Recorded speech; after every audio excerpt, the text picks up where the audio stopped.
Pookode veterinary സർവകലാശാലയിലെ സിദ്ധാർത്ഥന്റെ മരണത്തിൽ dummy പരിശോധനയുമായി CBI സംഘം. പൂക്കോട് ക്യാമ്പസിലെ ഹോസ്റ്റലിലും സിദ്ധാർത്ഥന് മർദ്ദനമേറ്റ സ്ഥലങ്ങളിലും ഫോറൻസിക് സംഘം പരിശോധന നടത്തി. കൊലപാതകമെന്ന കുടുംബത്തിന്റെ ആരോപണത്തിൽ ശാസ്ത്രീയ തെളിവുകൾ കണ്ടെത്താനാണ് അന്വേഷണം. രാവിലെ 9:30 കൂടിയാണ് അന്വേഷണ ഉദ്യോഗസ്ഥരും ഫോറൻസിക് വിദഗ്ധരും കോളേജിലേക്ക് എത്തിയത്.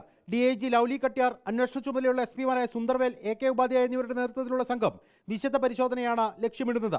സിദ്ധാർത്ഥിന്റേത് കൊലപാതകമാണെന്ന കുടുംബത്തിന്റെ ആരോപണത്തിൽ ശാസ്ത്രീയ തെളിവുകൾ കണ്ടെത്തുകയാണ് ലക്ഷ്യം. ഇതിന്റെ ഭാഗമായി ഡമ്മി ഉപയോഗിച്ചുള്ള പരിശോധനയടക്കം ഹോസ്റ്റലിൽ പുരോഗമിക്കുകയാണ്.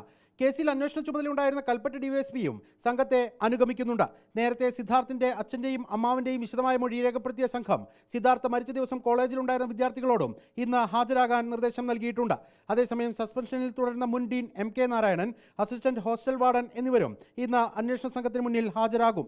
നേരത്തെ ട്രാൻസ്ഫർ FIR-ൽ തന്നെ കൂടുതൽ പ്രതികൾ കേസിലുണ്ടാകുമെന്ന് CBI മുന്നറിയിപ്പ് നൽകിയിരുന്നു. ഈ പശ്ചാത്തലത്തിൽ കൂടുതൽ അറസ്റ്റുകളിലേക്കും അന്വേഷണ സംഘം കടക്കാൻ സാധ്യതയുണ്ട്. റിപ്പോർട്ടർ, വയനാട്.